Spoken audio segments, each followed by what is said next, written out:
We choose to devalue grace. When you continue to return to sin in your life, you are saying, God's grace is there to cover my sins no matter what I do.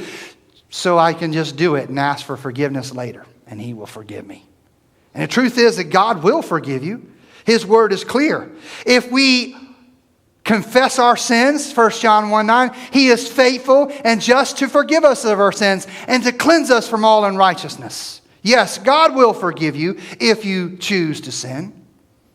How many of you have ever played Monopoly? Raise your hand. Okay? It's a lifetime game. It's been around forever.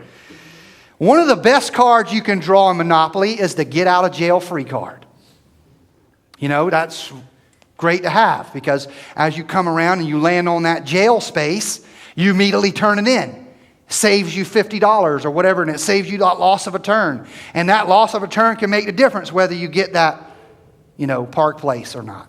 That can make a big difference. Whether you win the jackpot and you make the big move. So the get out of jail free card is very important. God's grace isn't a get out of jail free card. It's a thank God I'm not in jail anymore so that now I can do the right thing card. So often we play with God's grace as if it's a get out of jail free card. It's one of those cards that we'll hold it in our pocket.